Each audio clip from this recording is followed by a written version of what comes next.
Elle gisait sur le bas-côté d'une route verglacée, recroquevillée en une boule de douleur.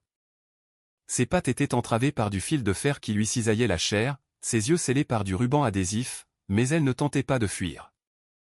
De toute sa carcasse meurtrie, elle protégeait un minuscule chiot à peine vivant, attendant la mort sous les roues des grumiers. Pour le monde qui passait à toute vitesse, elle n'était qu'un déchet abandonné au milieu du blizzard. Mais elle ignorait qu'un vieil homme, lui, allait s'arrêter. Ce qui allait suivre vous ébranlera jusqu'aux larmes et vous forcera à croire en une seconde chance, même pour ceux que la vie a condamnés. Cette histoire ranimera votre foi en l'incroyable. Les montagnes du Massif central ne pardonnent aucune faiblesse, surtout lorsque le ciel de novembre s'abat sur la terre de tout son poids de plomb, effaçant la frontière ténue entre la route et le précipice. Le vent, glacial et pénétrant, hurlait dans les gorges du col de la Roquette, projetant une neige piquante contre le pare-brise d'une vieille Citroën 2CV fatiguée. Au volant de cette bête de tôle et de courage se trouvait Jean Dubois, un homme qui semblait lui-même faire partie intégrante de ce paysage rude. Ancien garde forestier de 65 ans, Jean paraissait avoir été taillé dans le granit. Une silhouette trapue, des épaules larges dissimulées sous une peau de mouton usée, et des mains énormes, calleuses, où la résine des pins et la terre s'étaient incrustées dans chaque pli de sa peau. Son visage, sillonné de rides profondes, rappelait l'écorce d'un chêne centenaire. Et dans ses yeux, gris et froids comme les eaux d'un lac de montagne en hiver, s'était figé un silence éternel et vigilant. Jean était un homme de peu de mots, presque taciturne. Depuis la mort de sa femme, Monique, survenue 5 ans plus tôt, il s'était définitivement replié sur lui-même, préférant la compagnie des arbres à celle des hommes. La mort de Monique, figée par le froid en attendant une aide retardée par les lenteurs administratives et les intempéries, avait consumé en lui tout ce qui était superflu, ne laissant qu'un noyau dur de pragmatisme et une haine douloureuse envers l'impuissance. Il conduisait lentement, les mains crispées sur le volant, se frayant un chemin à travers le mur de neige, lorsque les phares de la 2CV arrachèrent à l'obscurité une silhouette sombre et informe sur le bas-côté. Ce n'était ni une bûche, ni un rocher. L'instinct, aiguisé par 40 ans de vie dans les forêts, força Jean à écraser la pédale de frein. La voiture dérapa, mais il la maîtrisa, s'immobilisant à 1 mètre à peine de la congère. Jean sortit de la voiture et le vent le frappa aussitôt au visage, tentant de le renverser. Il enfonça son bonnet plus profondément sur sa tête et, saisissant une puissante lampe de poche, s'avança vers le bord de la route. La neige craquait sous ses lourdes bottes. Ce qu'il vit lui fit manquer un battement, avant que son cœur ne se remette à battre avec une fureur sourde. Ce n'était pas une chienne. Devant lui, enroulée en un nœud de souffrance, gisait une louve, immense, à la fourrure épaisse de la couleur de l'asphalte mouillé. C'était une véritable bête sauvage, une prédatrice respectée et crainte dans ses contrées. Mais en cet instant, Sa Majesté était humiliée par la cruauté humaine. Ses pattes étaient liées par un épais fil de fer industriel qui s'enfonçait jusqu'à l'os, colorant la neige blanche d'un rouge rouille. Le museau de l'animal était fermement bâillonné par du ruban adhésif gris renforcé, la privant non seulement de la possibilité de se défendre, mais aussi de respirer à plein poumon. Mais le plus terrible n'était pas là. La louve ne cherchait pas à s'enfuir, bien que Jean ait vu ses muscles se tendre à son approche. Elle protégeait quelque chose de petit. Sous son ventre, à peine visible dans la bouillie neigeuse, tremblait une minuscule boule de poil, un louveteau qui ne devait pas avoir plus de 2 semaines. Le regard de Jean croisa celui de la louve. Ses yeux, d'un ambre éclatant, ne brûlaient pas d'une supplique, mais d'une haine sauvage et primitive, et du désespoir d'une mère acculée. Elle émit un grondement sourd et vibrant, audible même à travers le ruban adhésif. C'était le son de la mort. Un avertissement. Approche, et je te tue, même si j'en meurs. Jean connaissait ce regard. Il l'avait vu chez des animaux blessés, chez des braconniers pris en flagrant délit. Mais ici, il y avait autre chose. Il y avait de la dignité. Doucement, ma belle, doucement. Roquat-il. Sa voix était grave, comme le roulement des pierres lors d'un éboulement. Il ne fit aucun mouvement brusque. L'expérience lui dictait que le moindre geste imprudent provoquerait une attaque, et il devrait alors la tuer ou mourir lui-même. Il retourna lentement à sa voiture, sans jamais tourner le dos complètement à l'animal, et sortit de son coffre sa mallette d'urgence, un ensemble d'outils qu'il emportait partout avec lui depuis la mort de sa femme, s'étant juré de ne plus jamais être désarmé face au malheur. Il y avait de puissantes pinces coupe-boulons, une épaisse bâche en toile et une vieille trousse de premiers secours contenant un kit vétérinaire, un vestige de ses années de service. En revenant vers la louve, il vit que la neige autour d'elle commençait à fondre sous la chaleur du sang qui s'écoulait. Le temps était compté. Le louveteau sous elle avait déjà cessé de gémir, se taisant à cause de l'hypothermie. « Écoute-moi bien, dit Jean, en la regardant droit dans les yeux ambrés. Il parlait fermement, sans mièvrerie, d'égal à égal. Je vais te couvrir maintenant. Tu ne bouges pas. Je vais couper cette saloperie de tes pattes. Compris ? La louve ne bougea pas, mais son regard suivait chacun de ses mouvements. Elle l'évaluait. Elle ne sentait pas la peur, mais l'odeur du tabac, du vieux cuir et d'une confiance tranquille. D'un mouvement fluide, Jean jeta la bâche sur la tête de la louve, la privant de sa vision. La bête sursauta, gronda sourdement. Les muscles sous sa peau se gonflèrent comme des câbles d'acier, mais Jean avait déjà posé un genou sur son omoplate, immobilisant son corps de tout son poids. C'était dangereux, follement dangereux. Mais il n'y avait pas d'autre choix. Le claquement des pinces résonna comme un coup de feu dans le silence de la tempête. Le premier fil de fer sur les pattes avant céda. La louve tressaillit, mais ne tenta pas de mordre à travers la bâche. Jean travaillait vite. Ses mains, malgré le gel, agissaient avec une précision chirurgicale. Le sang tachait ses gants, mais il n'y prêtait aucune attention. Deuxième fil de fer. Troisième. Les pattes arrière étaient les plus abîmées. Le métal avait sectionné un tendon. Lorsque la dernière entrave tomba sur la neige, Jean retira lentement son genou, prêt à bondir en arrière. Il enleva la bâche. La louve se redressa instantanément, ou plutôt, tenta de le faire. Une douleur fulgurante la traversa et elle s'effondra à nouveau, claquant des dents à 1 centimètre du visage de Jean. Le ruban adhésif sur son museau céda sous la pression de ses mâchoires, libérant un rictus terrifiant. Jean ne recula pas. Il se figea, la regardant dans les yeux. « Vas-y, murmura-t-il. Dévore ton sauveur, si tu n'as aucune conscience. » La louve se figea. Ses yeux ambrés s'écarquillèrent. Elle respirait lourdement, la vapeur s'échappant de sa gueule en nuages. Elle déplaça son regard de Jean vers le chiot gelé, puis de nouveau vers l'homme. L'agressivité s'estompait lentement, laissant place à l'épuisement. Elle laissa tomber sa tête sur la neige et émit un son semblable à un soupir, un aveu de défaite face à la douleur et au froid. Jean comprit qu'elle était à bout de force. Transporter une louve adulte et blessée, consciente, dans l'habitacle de la 2CV, aurait été un suicide. Il sortit de sa trousse une seringue de tranquillisant, de la xylazine, qu'il gardait toujours pour immobiliser des cerfs ou des élans blessés. « Désolé, mon ami, mais il le faut, marmonna-t-il, et profitant de ce moment d'accalmie, il planta l'aiguille dans le muscle de sa cuisse. La louve sursauta, tenta de riposter, mais ses forces l'abandonnaient à chaque seconde. Une minute plus tard, ses paupières s'alourdirent. Le grondement se transforma en un reniflement somnol, et sa tête tomba impuissante sur ses pattes. Jean expira, sentant l'adrénaline commencer à se dissiper, laissant un tremblement dans ses mains. Avec précaution, en essayant de ne pas déranger les blessures, il souleva le corps lourd de l'animal, 45 kilos de pur muscle, et le porta jusqu'à la banquette arrière. Après avoir installé la mère, il retourna chercher le chiot. Petit, froid comme un glaçon. Il respirait à peine. Jean déboutonna sa veste et le glissa à l'intérieur, contre son corps, sentant le froid glacial pénétrer à travers son pull. « Vis, petit, vis !» murmura-t-il en s'asseyant au volant. Le moteur rugit et la voiture démarra, laissant derrière elle une tache de sang sur la neige, que le blizzard ne tarda pas à effacer. Un long chemin jusqu'à la ville les attendait, et Jean sentait que cette nuit allait tout changer. La vieille 2CV, craquant et vibrant de tout son corps métallique, descendait le long des lacets de la route, tel un scarabée blessé. Dans l'habitacle, malgré le moteur en marche, il commençait à faire un froid de traître. L'aiguille de la température du liquide de refroidissement s'était stabilisée sur la marque de fonctionnement, mais le chauffage, cet appareil capricieux de l'industrie automobile française d'antan, avait soudainement cessé de souffler de l'air chaud, ne crachant plus que le souffle glacial de la nuit de novembre.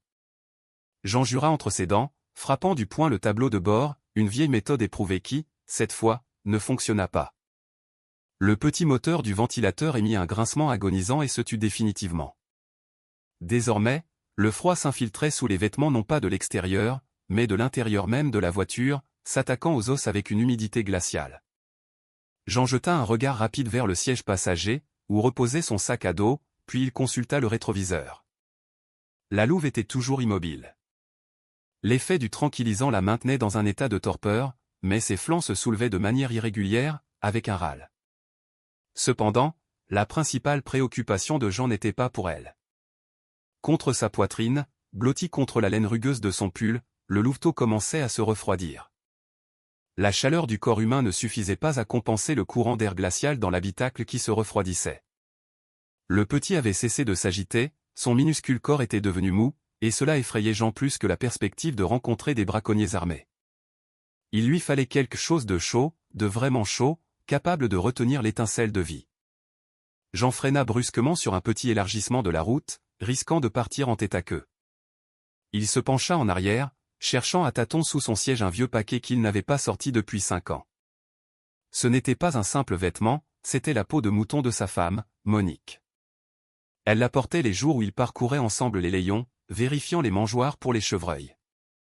La peau était rêche, lourde, cousue à partir de peau de brebis du Massif central, mais à l'intérieur, elle conservait quelque chose de plus que de la simple chaleur. Lorsque Jean la déplia, l'habitacle se remplit d'une odeur fantomatique à peine perceptible, un mélange de thym séché, de fumée de cheminée et de ce parfum particulier, légèrement sucré, d'un être cher, qui ne s'évapore pas avec les années si l'objet est conservé avec amour et douleur. Monique était une femme de petite taille, mais robuste, avec des yeux de la couleur des feuilles de printemps et des mains qui savaient guérir n'importe quelle blessure, que ce soit la patte cassée d'un chien ou le cœur brisé de son mari. Elle disait toujours que cette peau de mouton était son armure. Jean se figea une seconde, le visage enfoui dans la fourrure, laissant les souvenirs lui lacérer le cœur, mais il chassa aussitôt cette faiblesse. Maintenant, cette peau devait devenir l'armure d'une autre vie. Il sortit délicatement le louveteau de sa veste. Le petit était très mal en point. Une teinte bleuâtre apparaissait à travers la fourrure clairsemée de son ventre. Jean l'enveloppa dans une manche de la peau de mouton, créant une sorte de cocon où la fourrure le réchaufferait de tous les côtés, et plaça le paquet sur le siège avant à côté de lui, dirigeant vers lui les aérateurs d'où s'échappait, bien que faiblement, la chaleur résiduelle du moteur. À cet instant, un son provenant de la banquette arrière se fit entendre. Pas un grognement, mais plutôt un soupir perplexe. La louve se réveillait. La dose de xylazine était calculée pour l'immobiliser juste le temps du chargement. Et maintenant, sur la route cahoteuse, la conscience lui revenait par à-coups. Elle souleva sa lourde tête. Ses yeux ambrés, troubles à cause du produit, se focalisèrent sur le dossier du siège avant. Jean se tendit. Sa main se posa sur le manche de son couteau de chasse à sa ceinture. Mais aucune attaque ne suivit. La louve renifla l'air. L'odeur. Dans la voiture, il n'y avait pas que l'odeur de l'essence et du métal, il y avait l'odeur de la peau de mouton, des herbes et du lait. Étrangement, l'odeur de la vieille peau de Monique, imprégnée de paix et de tranquillité, déconcerta la bête sauvage. Au lieu de se jeter contre la grille de séparation que Jean avait lui-même soudée des années auparavant pour transporter ses chiens de travail, la louve posa son museau sur ses pattes, continuant à humer les ravidements. Elle ne sentait aucune menace dans cette odeur, et c'était peut-être la seule chose qui l'empêchait de paniquer dans cette boîte de fer exiguë. Jean, remarquant cela dans le rétroviseur, expira. « Tu l'as reconnue ? » « Oui. C'était une bonne personne. Meilleure que nous tous. » Il enclencha une vitesse et la 2CV repartit. Il restait environ 30 km jusqu'à Salaire, mais le tronçon le plus dangereux, une série de virages serrés au-dessus du vide, était encore à venir. La neige s'intensifiait. La visibilité était tombée à 10 mètres. Les essuie-glaces fonctionnaient à leur maximum, raclant avec un grincement désagréable la couche de glace qui se formait. Jean conduisait presque au jugé, se repérant grâce aux balises sur le bas-côté. Soudain, 2 taches de lumière vive émergèrent de la brume blanche devant lui. Elles approchaient trop vite. Ce n'était pas une voiture de tourisme. Le grondement d'un lourd moteur diesel couvrit le hurlement du vent. Un semi-remorque fonçait vers Jean, occupant presque toute l'étroite route. Un énorme camion, chargé de grumes jusqu'à ras-bord. Le chauffeur du poids lourd, essayant probablement de rattraper son retard, n'avait pas tenu compte du verglas. Jean vit la remorque du camion commencer à dépasser lentement mais inexorablement la cabine, se pliant en portefeuille. La machine de plusieurs tonnes avait perdu le contrôle et dérapait maintenant de côté, barrant les deux voies. J'en eus qu'une fraction de seconde pour décider. Freiner était inutile. La 2CV se serait encastrée sous les roues du géant. À gauche, la paroi rocheuse, à droite, un parapet de neige derrière lequel on devinait la pente plongeant dans l'obscurité du ravin. Jean ne distingua pas le visage du chauffeur du camion. Il ne vit que le balai affolé de ses phares sur la cime des arbres. « Accrochez-vous » cria Jean, bien que personne ne puisse l'entendre. Il fit la seule chose possible, il tourna le volant à droite, vers le précipice, et enfonça l'accélérateur. La petite voiture rugit, ses roues mordant dans la neige fondue. Elle sauta par-dessus le petit talus de neige sur le bas-côté et atterrit avec un bruit sourd sur l'étroite corniche d'une ancienne piste géologique, parallèle à la route mais 1 mètre plus bas. Au même instant, le camion passa en trombe à l'endroit où il se trouvait une seconde plus tôt. La remorque du poids lourd heurta l'aile arrière de la 2CV. Un choc tangentiel, mais d'une force terrible. La voiture de Jean fut projetée dans une rotation de 180 degrés, jetée de côté contre la paroi rocheuse et traînée sur plusieurs mètres, arrachant la peinture et le métal. Le crissement fut si intense que le monde semblait se déchirer en deux. Quand tout se tut, il ne resta que le bruit de la neige qui tombait et le sifflement d'un pneu crevé. Jean s'était cogné la tête contre la vitre latérale. Le sang inondait son œil gauche, mais il n'avait pas perdu connaissance. Sa première action fut de se précipiter vers le paquet sur le siège. La peau de mouton était tombée par terre lors du choc. Jean, les mains tremblantes, ramassa le paquet. À l'intérieur, c'était silencieux, trop silencieux. Il déplia la manche. Le louveteau ne bougeait pas. Les yeux fermés. Pas de respiration. Le choc contre le sol avait été trop violent pour son organisme fragile, déjà affaibli par le froid. Jean sentit quelque chose d'important se briser en lui. Ce mince fil d'espoir auquel il s'était accroché. Mais il n'y avait pas de temps pour le chagrin. De l'arrière de la voiture s'éleva un bruit de sellerie déchirée et un grognement rempli d'horreur et de douleur. La louve. Le choc avait frappé l'arrière de la carrosserie, et elle avait été projetée à l'intérieur de l'habitacle. Le tranquillisant avait cessé d'agir instantanément sous la décharge d'adrénaline. Elle se débattait dans l'espace confiné, lacérant les sièges de ses griffes, essayant de s'échapper du piège de fer. Elle sentait l'odeur de la mort, l'odeur de son petit qui avait cessé de sentir la vie. Son hurlement de désespoir et de rage emplit l'habitacle, se mêlant à l'odeur du sang de Jean et au parfum de thym de la vieille peau de mouton, qui semblait maintenant une moquerie du destin. Jean comprit que l'enfer allait commencer. Le silence qui suivit l'impact était plus terrifiant que le fracas lui-même.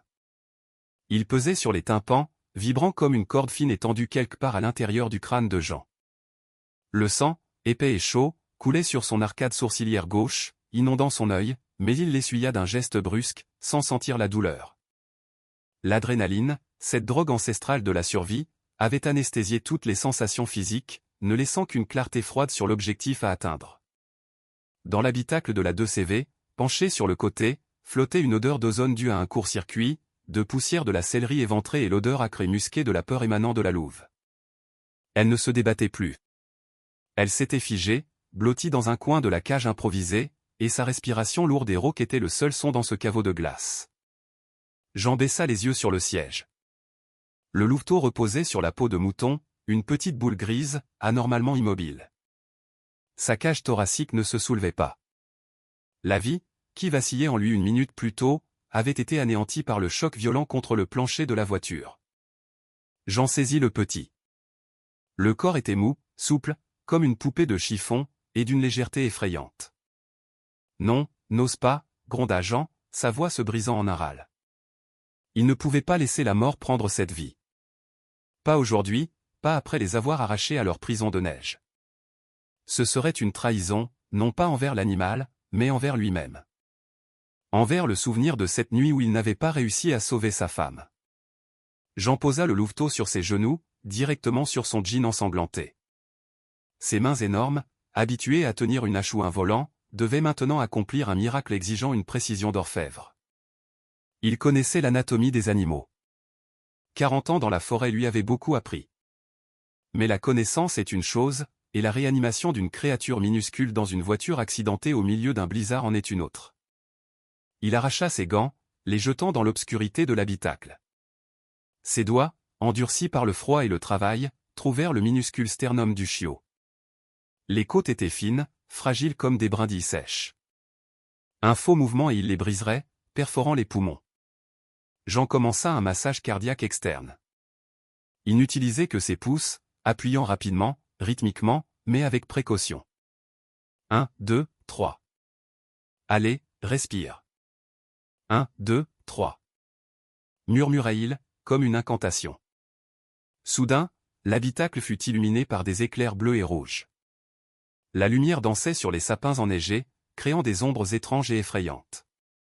Le crissement de pneus cloutés sur la glace, le claquement d'une portière. Jean ne leva pas la tête. Il se fichait de savoir qui était là, des bandits, le diable en personne. Tant que le cœur sur ses genoux restait silencieux, le reste du monde n'existait pas. Sortez du véhicule. Les mains en évidence.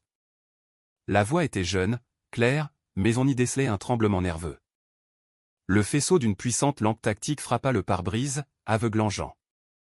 L'homme à l'extérieur vit le véhicule accidenté, le sang sur le visage du conducteur et la silhouette sombre d'une bête sur la banquette arrière.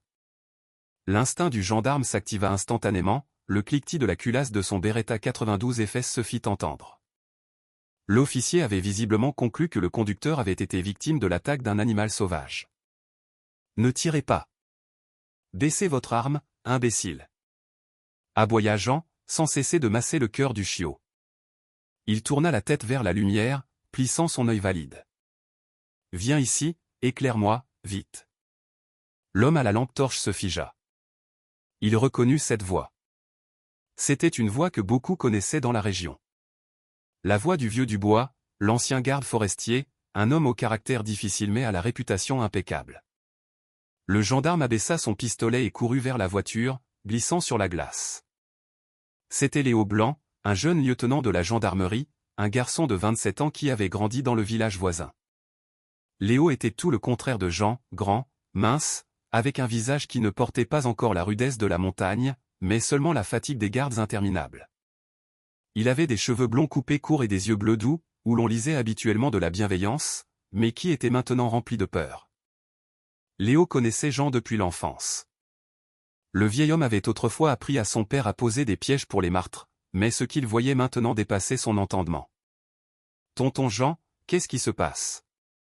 balbutia Léo, dirigeant le faisceau de sa lampe sur les mains de Jean. Il vit le louveteau, le sang, et l'énorme louve derrière la grille, dont les yeux brillaient dans l'obscurité comme deux charbons ardents. « Éclaire la poitrine, Léo, et ne bouge pas, » ordonna Jean, ne perdant pas de temps en explications. Léo, ravalant sa salive, obéit et fixa le faisceau lumineux. 2 minutes passèrent. Une éternité. Le louveteau ne réagissait pas. Son corps restait inerte. Le froid s'engouffrait dans l'habitacle par la vitre brisée, dissipant les dernières miettes de chaleur. Jean sentait ses propres doigts s'engourdir, mais il ne s'arrêtait pas. « Ses côtes sont intactes ?» demanda doucement Léo, oubliant le règlement et la hiérarchie. « Intact. » Le cœur est arrêté, grommela Jean. Il se pencha plus bas, couvrant le museau du louveteau de ses lèvres et souffla doucement, insufflant de l'air dans les minuscules poumons. La cage thoracique du petit se souleva et retomba. Jean reprit le massage. Il travaillait comme un automate, mais à l'intérieur, tout s'était noué en une boule de douleur. Il se souvint de Monique, il se souvint avoir tenu sa main alors qu'elle partait. Le même sentiment d'impuissance, le même vide glacial. « Oh non », pensa-t-il avec fureur. « Tu ne partiras pas. Tu es trop petit pour mourir si bêtement sur un tapis de sol sale. » Il souffla de nouveau de l'air dans le nez du chiot, et soudain, sous ses doigts, quelque chose tressaillit. Une secousse à peine perceptible, comme si un papillon avait battu des ailes à l'intérieur de la cage thoracique. Jean se figea. « Ça y est » murmura Léo, craignant de porter la poisse. Jean ne répondit pas. Il attendait. Une deuxième secousse, plus assurée. Puis le louveteau fut pris d'une convulsion, ouvrit la gueule et prit une première inspiration rauque et sifflante. De sa gorge sortit un son semblable au couinement d'un jouet en caoutchouc. Mais pour Jean, c'était la plus belle musique du monde. Le louveteau toussa, recrachant un peu de mucus, et se tortilla, essayant de se mettre en boule. La vie était revenue. La vie rude et têtue de la nature, qui s'accroche à l'existence avec les dents et les griffes. Jean s'adossa au dossier du siège, respirant lourdement. Sur son visage, se mêlant au sang, une seule goutte de sueur coula. Il enveloppa rapidement le petit ressuscité dans la peau de mouton, le couvrant entièrement. Il est vivant. Expira Léo, et sa voix trahissait une admiration sincère. Il ne regardait plus Jean comme un vieil homme fou avec un loup dans sa voiture, mais comme un homme qui venait d'accomplir l'impossible. Mais le plus surprenant arriva ensuite. Jean tourna lentement la tête en arrière. Il s'attendait à voir une gueule grande ouverte, à une nouvelle crise de fureur de la part de la mère qui avait vu un homme manipuler son petit. Mais l'habitacle était calme. La louve se tenait debout, le nez pressé contre les barreaux de la grille. Le tranquillisant agissait encore, ses pattes tremblaient, mais son regard. Dans ses yeux ambrés, le voile de folie meurtrière qu'elle avait au col de la montagne avait disparu. Elle avait tout vu. Elle avait vu comment on avait sorti le chiot sans vie, et elle avait vu comment cet être à deux pattes l'avait ramené. Elle ne remuait pas la queue, ne gémissait pas comme un chien quémandant une caresse. Elle regardait simplement Jean, droit dans les yeux, sans ciller, les oreilles basses et la tête légèrement inclinée sur le côté. Le profond grognement guttural qui vibrait dans l'air depuis tout ce temps avait cessé. Ce n'était pas un geste de soumission, c'était une reconnaissance. Dans le monde sauvage, où règnent la force et la mort, sauver une vie est une dette qui ne peut être ignorée. Entre le vieux garde forestier et la prédatrice aguerrie, un pacte tacite venait d'être conclu. Une trêve. Tu vois, Léo ? Demanda doucement Jean en essuyant le sang de son front avec sa manche. Elle a compris. Léo hocha la tête, rangeant lentement son pistolet dans son étui. Il tremblait encore de froid, mais la peur avait disparu. Vous devez aller à l'hôpital, tonton Jean. Vous avez la tête ouverte, dit-il, reprenant son rôle de gendarme. C'est chez le vétérinaire qu'on doit aller, trancha Jean, démarrant le moteur qui, par chance, répondit au quart de tour. Moi, ça ira. Mais eux, ils ont besoin d'aide. Monte dans ta voiture de fonction, lieutenant, et tu nous escortes. Sans questions inutiles à la radio. Le véhicule de la gendarmerie, gyrophares allumés, fendit l'obscurité nocturne de Salaire, effarouchant les rares taxis et les chiens errants. Derrière lui, penchant sur le côté droit et grinçant de son métal endommagé, suivait la 2CV cabossée de Jean. La ville dormait, enveloppée dans une couverture de neige, et ses lampadaires jaunes semblaient étrangers à Jean, trop artificiels après l'abîme blanc du col. Sa tête bourdonnait, le sang sur sa tempe avait séché en une croûte qui lui tirait la peau. Mais il tenait bon par pure obstination. Dans l'habitacle, réchauffé uniquement par la respiration des humains et de l'animal, régnait un silence tendu. La louve, complètement revenue à elle mais encore faible, était allongée les yeux ouverts. Il n'y avait plus de fureur dans son regard, seulement une attente vigilante. Jean tenait lui-même le chiot, enveloppé dans la peau de mouton, sur ses genoux, ne le confiant plus à personne. Ils arrivèrent à la périphérie de la ville, où, au milieu d'un quartier pavillonnaire, se dressait un bâtiment bas en briques, entouré d'une haute clôture surmontée de barbelés. La clinique vétérinaire L'Espoir Sauvage. Ce n'était pas un établissement glamour pour la coupe de caniche, mais un véritable hôpital de campagne pour ceux que la nature ou la cruauté humaine avait malmenés. Le portail s'ouvrit automatiquement, Léo avait prévenu de leur arrivée par radio. Sur le seuil les attendait déjà la maîtresse des lieux. Valérie Leclerc était une femme que l'on respectait et craignait à la fois en ville. Elle avait la cinquantaine, mais son âge n'était trahi que par le réseau de rides autour de ses yeux et ses cheveux entièrement gris, coupés très courts en brosse, ce qui lui donnait l'allure d'un sévère commandant militaire. Elle se tenait sous la lumière d'un lampadaire, un caban jeté sur sa blouse médicale, les bras croisés sur la poitrine. Valérie était grande, nerveuse, avec une posture que des années passées sur une table d'opération n'avaient pu courber. Ancienne chirurgienne militaire ayant connu 2 zones de conflit, elle avait troqué les blessures humaines pour celles des animaux, affirmant que les bêtes, contrairement aux hommes, ne trahissent ni ne mentent jamais. Son visage, dur, aux traits marqués et au menton volontaire, ne s'adoucissait que lorsqu'elle regardait ses patients. En voyant Jean ensanglanté sortir de la voiture avec un paquet dans les mains, et Léo l'aider à sortir la cage improvisée avec la louve, elle ne posa pas une seule question superflue. En salle d'eau. Vite. Ordonna-t-elle d'une voix habituée à couvrir le bruit des rotors d'hélicoptères. Et toi, Dubois, d'abord à l'infirmerie, avant de t'écrouler. On dirait un revenant. Jean se contenta de balayer sa remarque d'un geste de la main. Eux d'abord. J'attendrai. Valérie lui lança un regard aussi acéré qu'un scalpel, mais ne discuta pas. Elle connaissait cette race d'hommes. Ils resteraient debout jusqu'à ce que leur cœur s'arrête, mais ils obtiendraient ce qu'ils voulaient.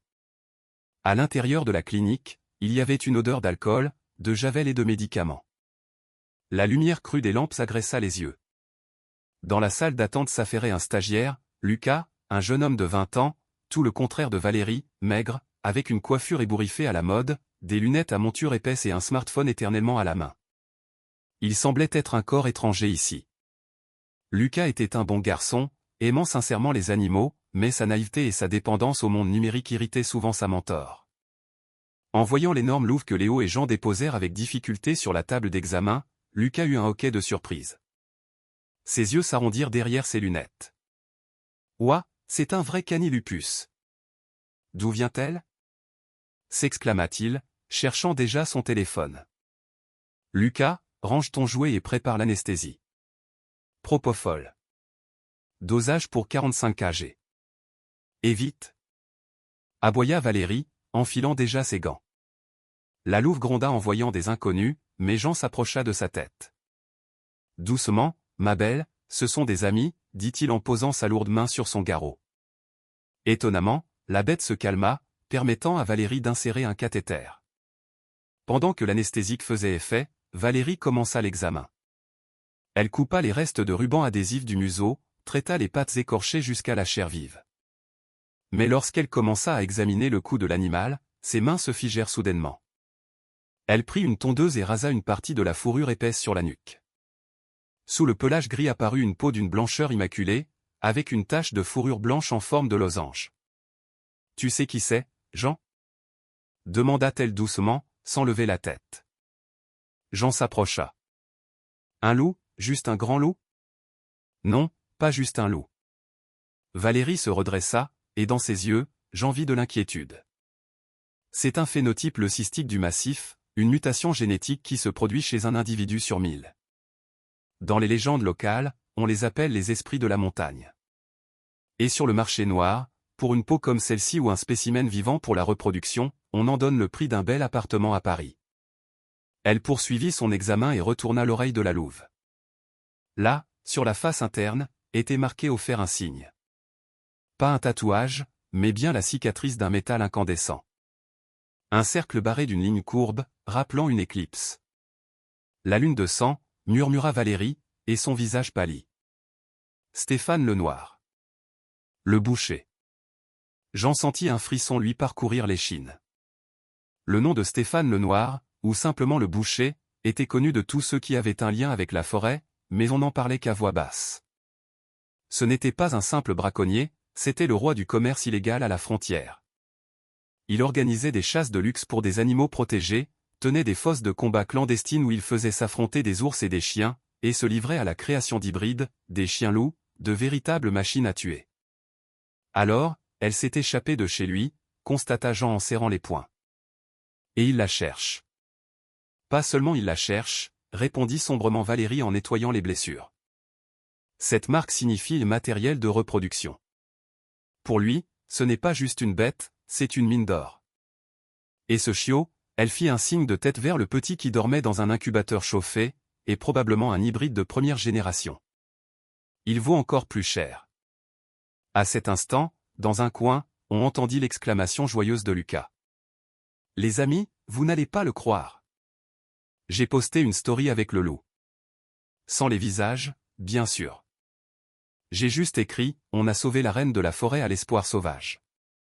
Et j'ai déjà 500 likes en 10 minutes. Les commentaires pleuvent. Tout le monde veut t'aider financièrement. Jean et Valérie se tournèrent simultanément vers le jeune homme. Le visage de Valérie se déforma de colère. « Qu'est-ce que tu as fait, crétin » siffla-t-elle en s'avançant vers le stagiaire. Lucas recula, serrant son téléphone contre sa poitrine. Je voulais bien faire, lancer une collecte. La géolocalisation est automatique. Balbutia-t-il, commençant à comprendre qu'il avait fait une erreur, mais sans encore en mesurer toute l'ampleur. Supprime ça immédiatement. ordonna Jean, mais il était trop tard. Le téléphone sur le bureau de l'accueil, un vieil appareil fixe, se mit soudain à sonner. Le son était strident, perçant, comme une sirène d'alerte aérienne dans le silence de la salle d'opération. Valérie se figea.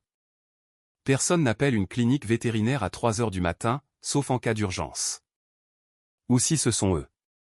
Elle s'approcha de l'appareil et décrocha, appuyant sur le bouton du haut-parleur. Clinique vétérinaire, dit-elle sèchement. Du haut-parleur s'éleva une voix grave, déformée, avec des intonations moqueuses d'où émanait un froid glacial. Docteur Leclerc, quel honneur. Je vois que vous faites portes ouvertes ce soir. Votre étudiant est un photographe de talent. La localisation est précise. Une pause. On entendit quelqu'un gratter une allumette à l'autre bout du fil. Vous avez quelque chose qui m'appartient. Ma propriété, avec ma marque. Vous avez une demi-heure pour déposer la cage devant le portail. Sinon, nous entrerons nous-mêmes.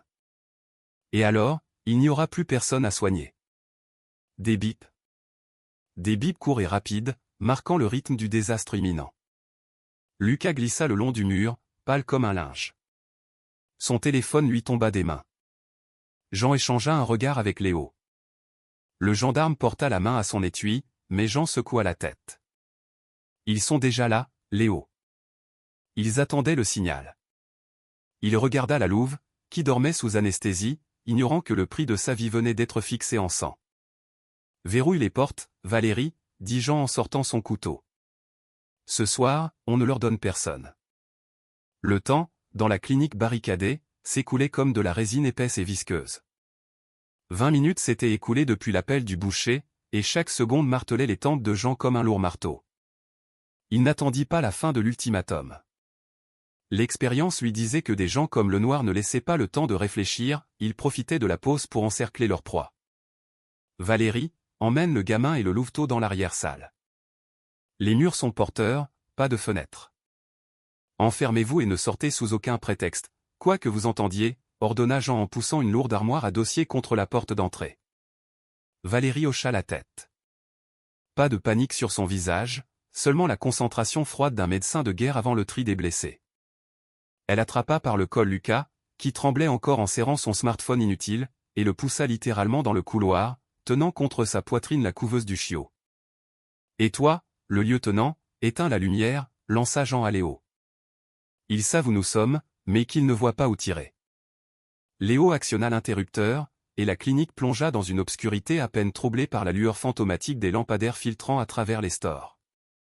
Jean savait que se défendre à 4 contre des tueurs professionnels dans un bâtiment exigu était une folie, mais il avait un plan, non pas pour gagner, mais pour les retarder. Il se rendit dans la réserve et en revint avec un bidon de 5 litres de vaseline technique, utilisé pour lubrifier les équipements. Silencieusement, méthodiquement, il versa le liquide épais sur le carrelage devant l'entrée de service, le seul endroit caché de la rue par la clôture, d'où il était logique d'attendre l'assaut.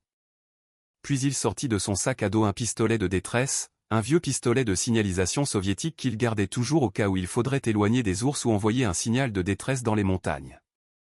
Une fusée rouge était chargée dans le canon. Léo, mets-toi derrière le coin de l'accueil. Secteur de tir, le couloir. S'ils entrent, ne joue pas les héros, tire dans les jambes, chuchota Jean. Lui-même prit position dans l'ombre de la salle d'opération, près de la table où gisait la louve. Elle était toujours sous l'effet de l'anesthésie, mais ses oreilles tressaillaient, réagissant à la tension dans l'air.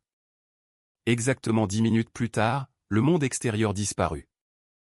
La lumière s'éteignit dans la rue. Quelqu'un, de manière experte, avait coupé le courant du quartier. Le bruit d'une serrure de portail coupée par des cisailles hydrauliques. Le crissement silencieux de la neige. Jean retint sa respiration, se fondant dans l'obscurité. Le bruit d'une vitre brisée à la porte de service résonna comme une explosion. Puis le silence. Et soudain, un fracas, un juron étouffé et le bruit de corps lourds qui tombent. Le piège à la vaseline avait fonctionné. Quelqu'un avait glissé sur le carrelage gras, entraînant dans sa chute celui qui le suivait. « Lumière !» cria une voix étrangère, rauque et brutale. Des faisceaux de lampes tactiques se mirent à danser dans le couloir. 2 hommes firent irruption dans la salle d'opération. Le premier était un type petit et nerveux, portant une cagoule noire, tenant à la main un tasé à long manche, une arme pour maîtriser le bétail. Derrière lui, remplissant tout l'encadrement de la porte, entra le second. C'était Éric Marteau, connu dans le milieu criminel sous le nom de « Le Marteau ». Le décrire comme un homme était un euphémisme. C'était une montagne de muscles et de méchanceté, mesurant près de 2 mètres et pesant plus de 130 kilos. Il portait une parka ouverte, sous laquelle se dessinait un coup de taureau. Le visage d'Éric, exposé et arrogant, semblait taillé dans du béton de mauvaise qualité. Une mâchoire carrée et lourde, un nez cassé en 3 endroits, transformé en une galette informe, et de petits yeux profondément enfoncés dans lesquels il n'y avait rien d'autre qu'une cruauté stupide et une soif de destruction. Sur les articulations de ses poings, de vieilles cicatrices blanches témoignaient de centaines de bagarres. Éric ne portait pas d'armes. Ses armes étaient ses mains, capables de briser les échines des chiens et des hommes avec la même facilité.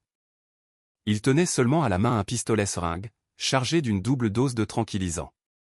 Leur objectif était clair, récupérer la marchandise vivante. « Couchez, salopard !» aboya le premier, dirigeant le faisceau de sa lampe sur Jean. Jean n'engagea pas la discussion.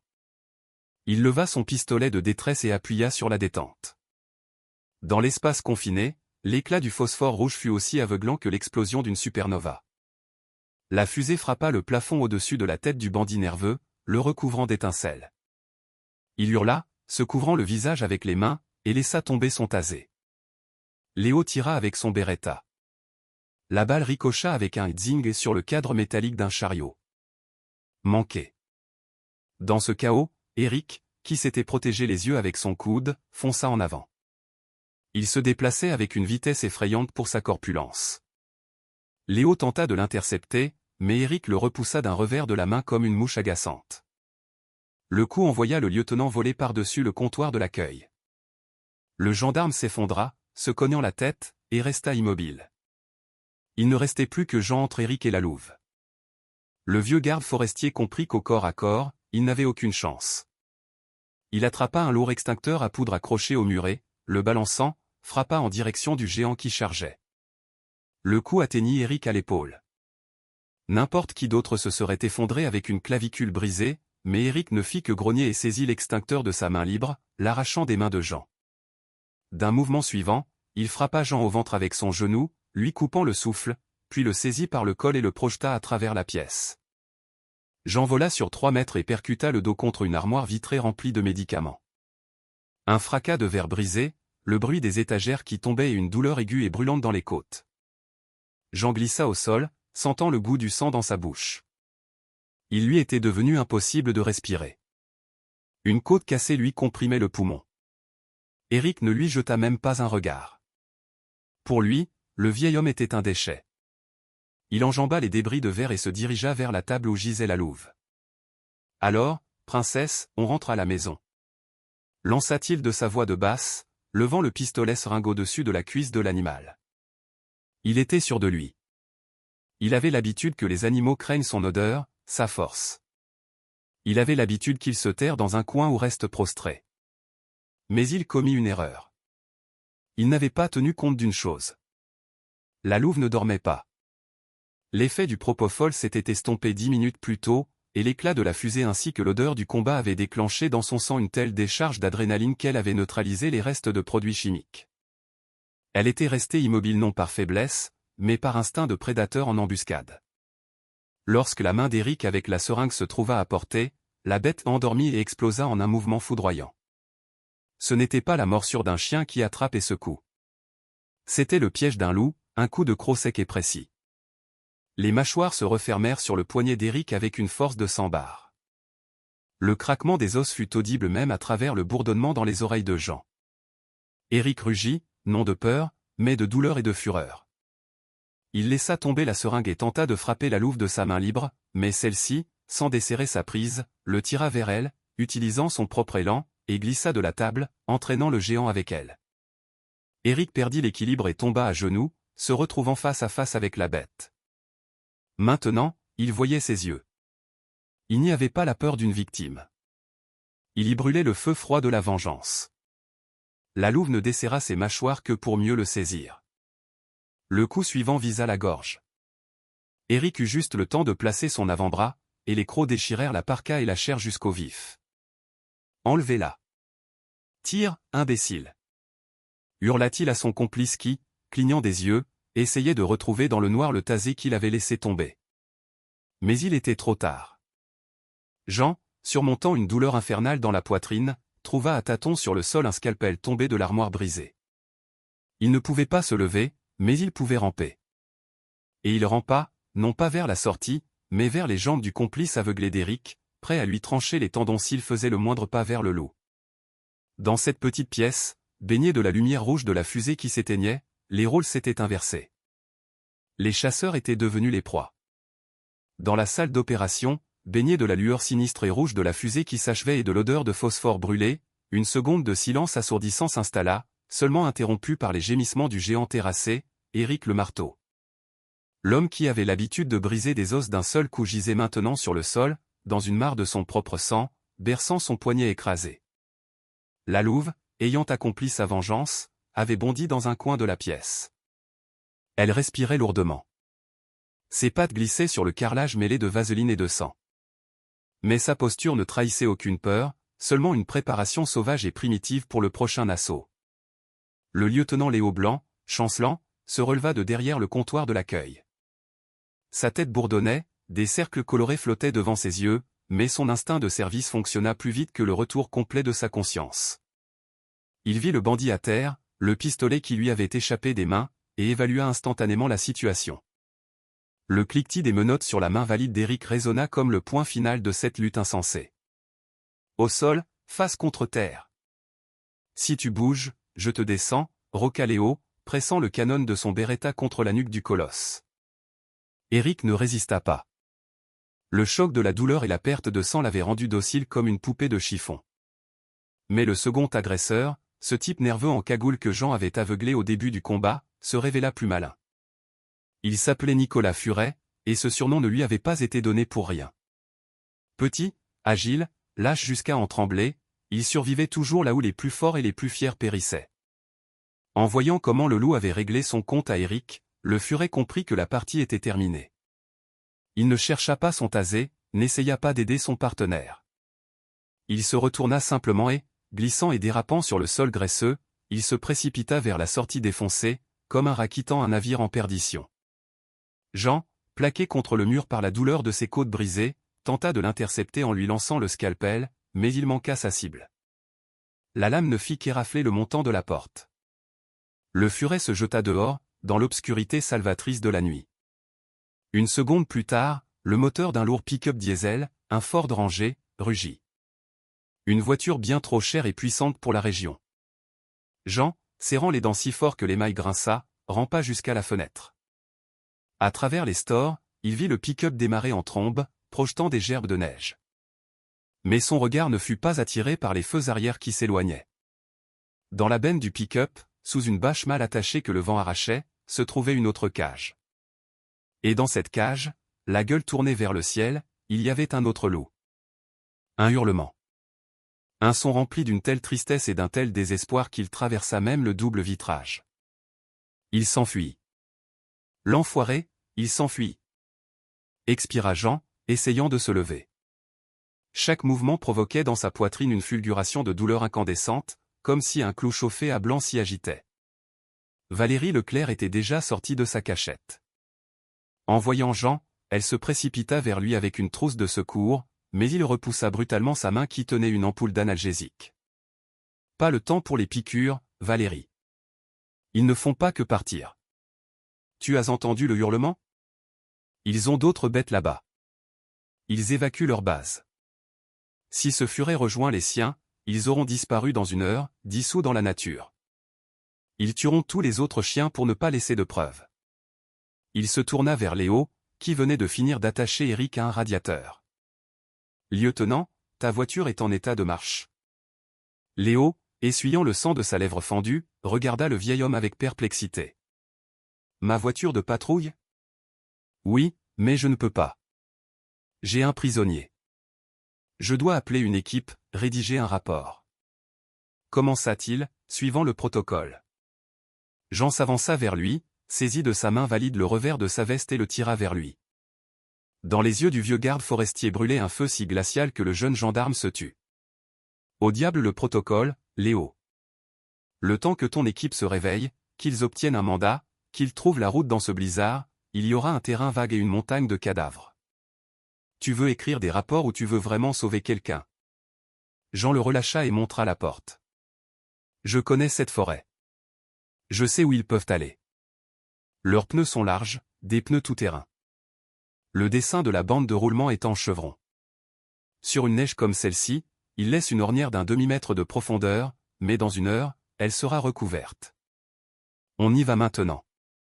Léo regarda Jean, puis Valérie qui tremblait d'adrénaline, et enfin la louve silencieuse dans son coin, qui semblait elle aussi attendre sa décision.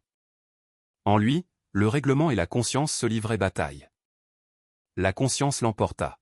« Lucas !» cria-t-il au stagiaire qui pointait le nez hors de l'arrière-salle. « Verrouille la porte. Ne laisse entrer personne. Appelle le poste de garde. Dis code rouge. Agression sur un agent. Nous poursuivons les suspects. Je vous enverrai les coordonnées au fur et à mesure. » Il se tourna vers Jean. « Montre-moi la route, tonton Jean. Mais si tu meurs en chemin, je t'achèverai moi-même. » La voiture de patrouille démarra en trombe avant même que Jean ait eu le temps de claquer la portière. Léo alluma les gyrophares, mais laissa la sirène éteinte. Dans la forêt nocturne, le son se propage sur des kilomètres, alertant l'ennemi. Ils prirent la route principale, suivant les traces profondes et nettes du pick-up que la tempête n'avait pas encore eu le temps de masquer. Jean était assis sur le siège passager, une main pressée sur le côté. La douleur était sa boussole, son carburant. Il scrutait l'obscurité à travers le pare-brise, lisant la route comme un livre ouvert. Il va vers le nord, vers les anciennes coupes à blanc, constata Jean lorsque le pick-up quitta l'asphalte pour un chemin de terre. La voiture se mit à trembler.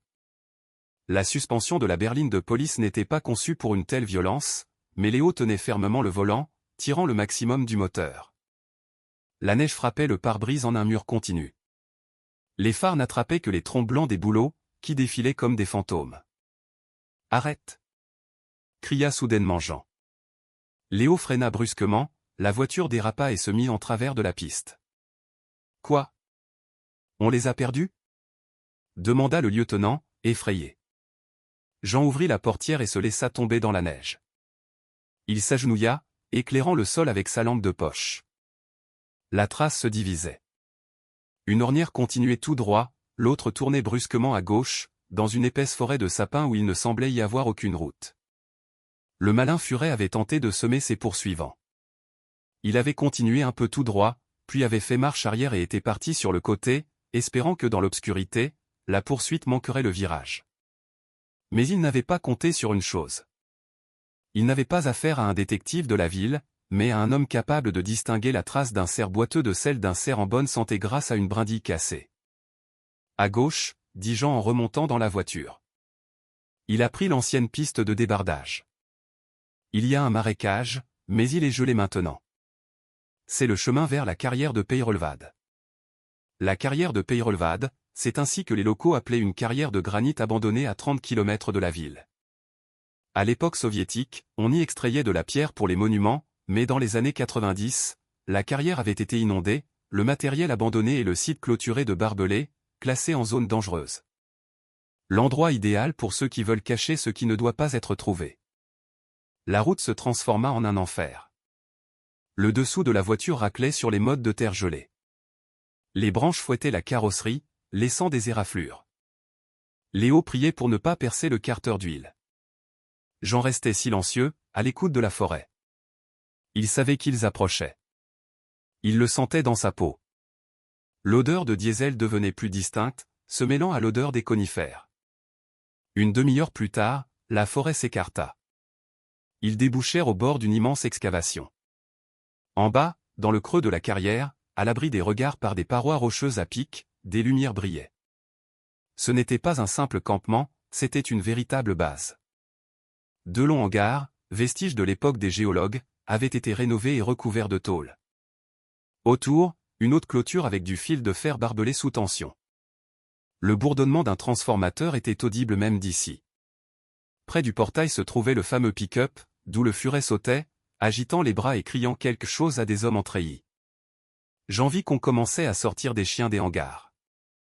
Des dizaines d'ombres en laisse, qu'on chargeait dans une grande bétaillère. Ils partaient vraiment. Putain de merde, murmura Léo en regardant en bas. C'est toute une armée. Tonton Jean, on est deux.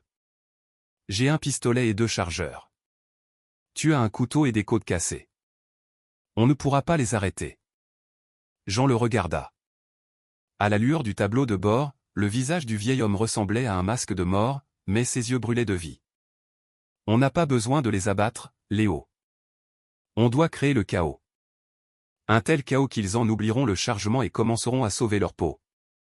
Tu vois cette cabane à droite? C'est le local du générateur. Si on coupe le courant et le périmètre, les loups feront le reste eux-mêmes. Il sortit de sa poche la dernière fusée pour son pistolet de détresse.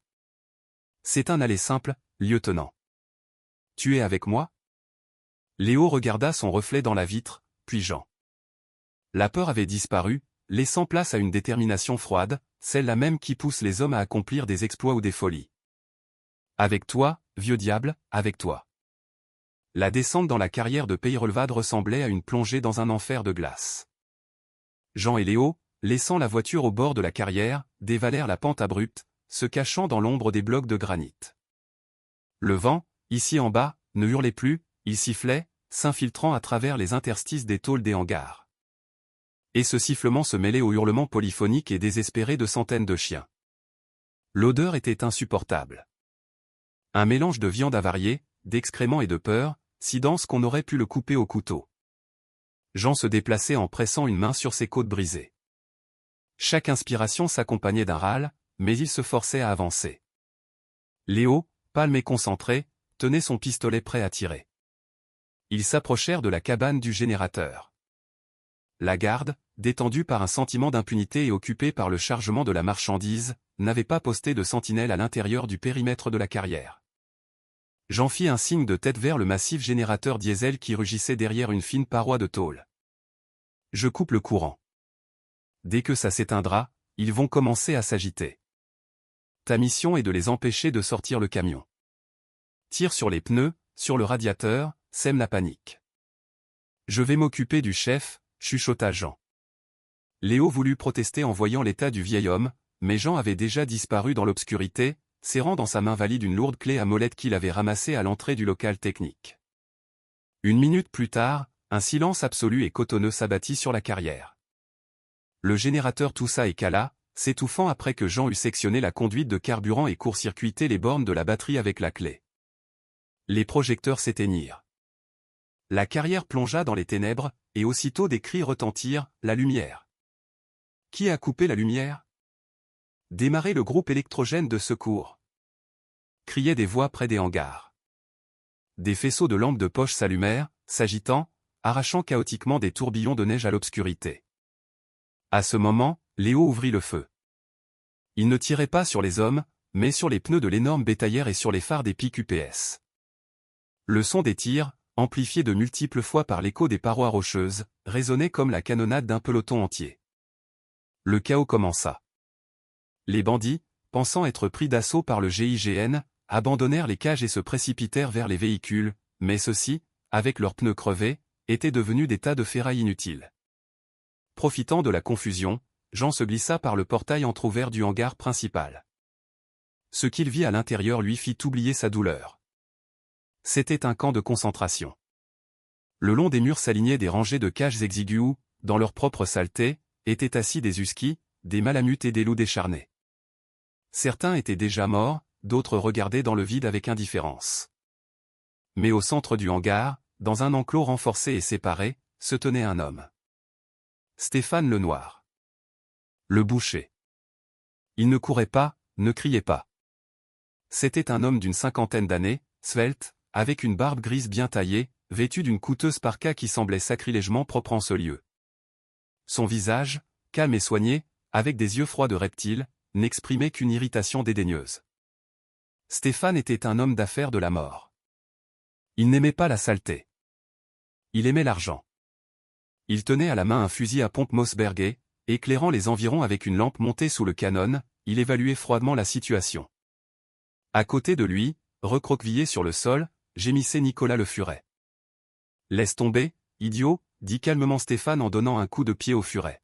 « Ce n'est pas un assaut, ce sont des amateurs. Si c'était le GIGN, on serait déjà face contre terre. Nettoyer le territoire. Pas de témoins. Éliminer les chiens pour qu'il n'y ait pas de preuves. On commence par les rater. » Il leva son fusil et le pointa sur une cage qui se trouvait à l'écart des autres. Là, attachée à une épaisse chaîne d'encre, se tenait une bête dont la vue coupa le souffle même à Jean. C'était l'Alpha, un énorme loup noir qui, au garrot, arrivait à la taille d'un homme. Sa fourrure était criblée de cicatrices de coups et de morsures. Une de ses oreilles était déchirée, mais dans ses yeux jaunes, il n'y avait aucune soumission. Il y brûlait un feu intelligent et concentré de haine. Il ne hurlait pas, ne s'agitait pas. Il se tenait debout et regardait droit vers Stéphane, tendant la chaîne si fort que les maillons craquaient. L'Alpha savait qui était son principal ennemi. Stéphane arma le fusil. « Tu as toujours été trop problématique, Alpha », ricana le boucher. Jean comprit qu'il n'aurait pas le temps d'arriver jusqu'à lui. Il n'avait pas de pistolet, seulement une lourde clé et de la rage. Mais il vit autre chose. Le cadenas sur la cage de l'Alpha était vieux, un cadenas à anse, visiblement posé à la hâte après que la bête ait été transférée ici. Jean sortit de l'ombre. « Et, le boucher » cria-t-il. Stéphane se retourna brusquement. Le faisceau de la lampe frappa Jean au visage.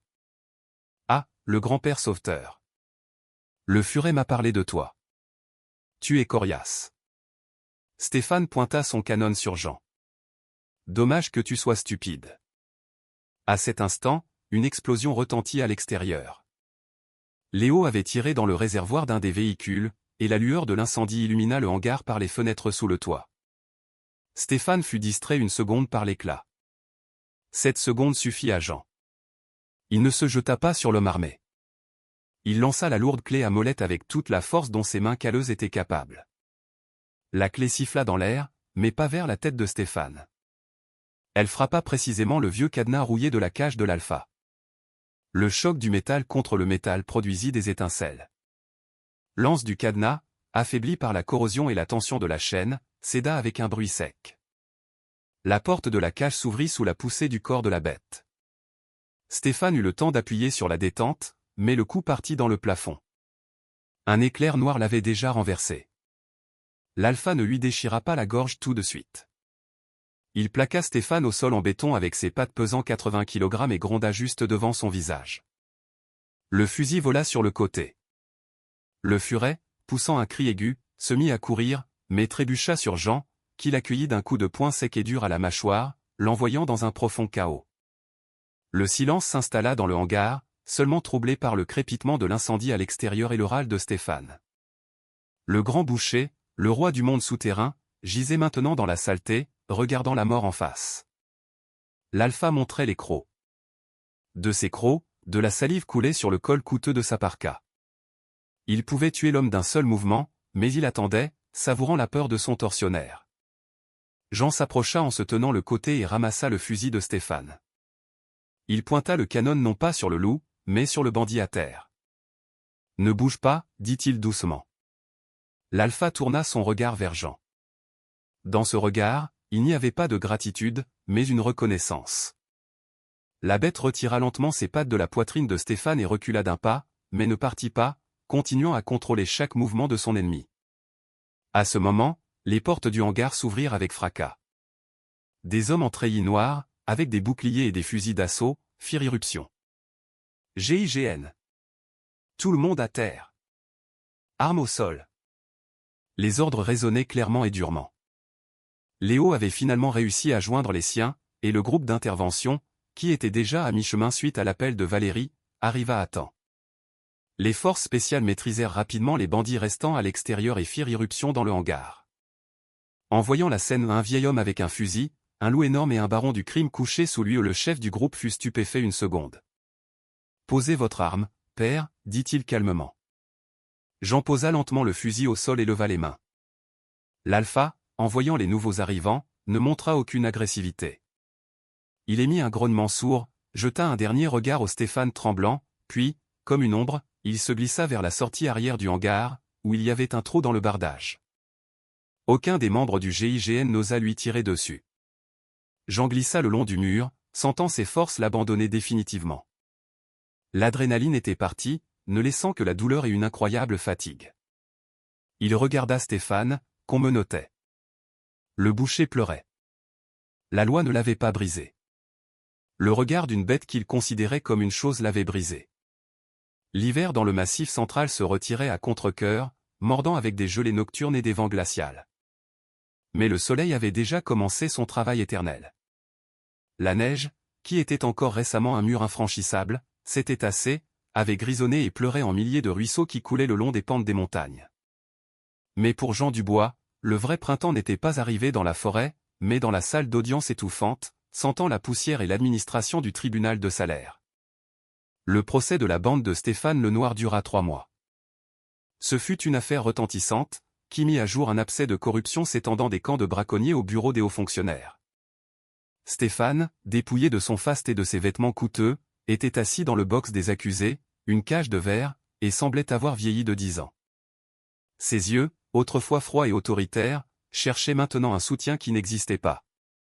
Les avocats du boucher tentèrent de faire échouer l'affaire, mais le témoignage de Jean, le rapport du lieutenant Blanc et, surtout, les documents trouvés dans la carrière de Peyrelvad que le furet n'avait pas eu le temps de brûler, furent les clous du cercueil de son empire. Lenoir fut condamné à 12 ans de réclusion criminelle, mais pour Jean, l'essentiel n'était pas la condamnation du bandit, mais la question du sort des pièces à conviction. Selon la loi, les animaux sauvages saisis chez les braconniers devaient être transférés dans des zoos où, si ceux-ci étaient surpeuplés, euthanasiés car inaptes à être relâchés dans la nature. La louve à la génétique rare et son chiot entraient précisément dans cette catégorie. Ils avaient été en contact trop longtemps avec les humains. On ne pouvait pas simplement les relâcher. Ils seraient soit morts, soit retournés vers les villages, devenant une menace. La juge, une femme sévère au visage fatigué, était sur le point de signer l'ordonnance standard lorsque Valérie Leclerc prit la parole. Dans son immuable caban militaire porté sur un tailleur strict, elle ressemblait à un roc. Elle posa un dossier sur le bureau de la juge. « Votre honneur, ces animaux ne sont pas de simples bêtes, ce sont des victimes. Les euthanasiés reviendraient à terminer le travail du boucher de ses propres mains. » Elle présenta un projet qu'ils avaient élaboré avec Jean, des nuits durant, dans la cuisine de sa maison, la création d'un centre de réhabilitation privé, vent libre, sur le terrain de Jean. L'argent pour l'achat des hectares de forêts voisins et la construction d'un enclos spécial était venu de manière inattendue. La vieille affaire du licenciement abusif de Jean du service des forêts avait été réexaminée suite au scandale Lenoir. On lui versa une indemnité pour toutes les années de chômage forcé, plus des dommages et intérêts. C'était une somme considérable qu'un autre aurait dépensée pour un appartement ou une nouvelle voiture, mais Jean investit tout, jusqu'au dernier centime, dans du grillage, des poteaux en fer et l'obtention des licences. « Je ne serai pas leur maître, votre honneur, » dit Jean dans sa déclaration finale, regardant la juge droit dans les yeux. Sa voix, rauque après la pneumonie qu'il avait attrapée cette nuit-là dans la carrière, était ferme. « Je serai leur voisin. J'ai volé leur vie à la mort, et maintenant je suis obligé de leur donner un endroit où cette vie peut être vécue. » La juge resta longtemps silencieuse, feuilletant les papiers, puis, pour la première fois de tout le procès, elle esquissa un sourire à peine perceptible. Requête accordée. La responsabilité de leur entretien est confiée aux citoyens du bois. 6 mois passèrent. Le soleil de mai inondait la vallée d'une lumière dorée. L'air vibrait du chant des oiseaux et du bruit du vent dans la cime des arbres. La maison de Jean avait changé. Non, la bâtisse elle-même était restée la même, noircie par le temps, solide et accueillante. C'est l'espace autour qui avait changé. Une immense parcelle de forêt, attenante à la maison et s'étendant jusqu'au rocher, était désormais clôturée par une haute barrière de 3 mètres, surmontée d'une clôture électrique. Non pas pour empêcher les bêtes de sortir, mais pour empêcher les hommes d'entrer. Jean était assis sur son porche, tenant une tasse fumante de tisane. Ses côtes s'étaient ressoudées, bien qu'elles lui fassent mal quand le temps changeait, et la cicatrice sur sa tempe avait blanchi, devenant une nouvelle ligne sur la carte de son expérience de vie. À côté de lui, sur une marche, était assis Léo. Le lieutenant, maintenant capitaine Blanc, passait souvent voir tonton Jean pendant ses jours de congé. Pour aider aux réparations ou simplement pour se taire ensemble.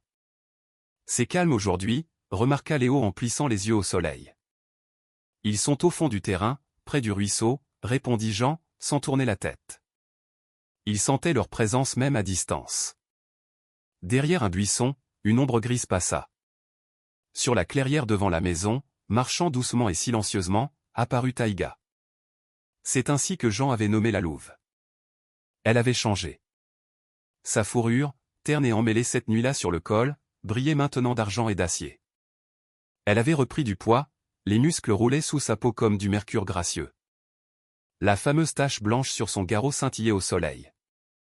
Elle ne remua pas la queue en voyant les hommes. Elle s'arrêta simplement à 10 mètres du porche, leva la tête et regarda Jean de ses yeux ambrés. Dans ce regard, il n'y avait pas de dévotion canine, mais un respect profond et calme. Elle reconnaissait son droit d'être ici, sur son territoire, tout comme il reconnaissait son droit d'être elle-même. Derrière elle, sortit des buissons, des boules à bourrasque. La petite boule de poil que Jean avait ranimée de son souffle sur ses genoux dans la 2CV accidentée était devenue un adolescent dégingandé. Il avait des pattes démesurément longues, d'énormes oreilles et une maladresse de chiot qui dissimulait déjà la force d'un futur prédateur. Bourrasque n'avait pas connu la douleur qu'avait subie sa mère. Pour lui, Jean faisait partie de la meute, un étrange chef à deux pattes qui apporte de la nourriture mais avec qui il ne faut pas jouer à se mordre. Le louveteau remarqua un papillon qui volait, sauta, claquant des dents dans le vide, perdant l'équilibre, s'étala dans l'herbe. Taïga renifla, comme si elle souriait, et poussa légèrement son fils du museau. Il grandit, dit Léo en observant le jeu. Tu penses qu'ils partiront un jour, si la clôture tombe? Jean but une gorgée de sa tisane. Un loup n'est pas un chien, Léo. Un chien aime celui qui le nourrit. Un loup reste avec celui en qui il sent la force et la vérité. Tant que je serai en vie, ils seront ici. Non pas parce que je les retiens, mais parce que nous sommes une meute. Une meute étrange, anormale, mais une meute. Il se souvint de cette nuit, le sang, le froid, la peur, et comprit qu'il ne regrettait rien. Ces événements lui avaient coûté le reste de sa santé, mais lui avaient rendu ce qu'il croyait avoir perdu à jamais après la mort de Monique, un sens. Il n'était plus un fantôme dans sa propre maison. Il était un gardien. Taïga se mit soudain en alerte, tournant les oreilles vers la forêt. Là, dans les profondeurs du bois, une branche craqua. Peut-être un cerf, peut-être le vent. Elle émit un son bref et grave, appelant Bourrasque, et tous deux, se retournant en synchronisation, disparurent dans la verdure aussi silencieusement qu'ils étaient apparus. La forêt les avait absorbés, les cachant au regard, mais laissant derrière eux une sensation de leur force. Jean posa sa tasse sur la balustrade. Il sortit de sa poche une vieille photo usée de Monique. Autrefois, en la regardant, il ne ressentait qu'une douleur aiguë, déchirante. Maintenant, sous le murmure du vent de printemps et l'appel lointain d'un coucou, il sentit de la chaleur. Il lui sembla que la main de Monique se posait sur son épaule. Légère, impondérable, comme un rayon de soleil. « Tu vois, Monique, murmura-t-il. Je ne suis pas seul, et ils ne sont pas seuls. On a réussi. » Le soleil déclinait vers l'horizon, colorant de rose les sommets du massif central. Quelque part dans les profondeurs de la forêt clôturée, dans leur nouvelle tanière, Taïga et Bourrasque s'installaient pour la nuit, se sentant en sécurité sous la protection de l'homme qui était venu à eux à travers la tempête. Et sur le porche de la vieille maison était assis Jean Dubois, ancien garde forestier, ancien ermite, et désormais gardien du vent libre. Et pour la première fois en 5 ans, il souriait non pas au souvenir, mais au lendemain. La vie continuait, sauvage, imprévisible et belle, comme la nature elle-même.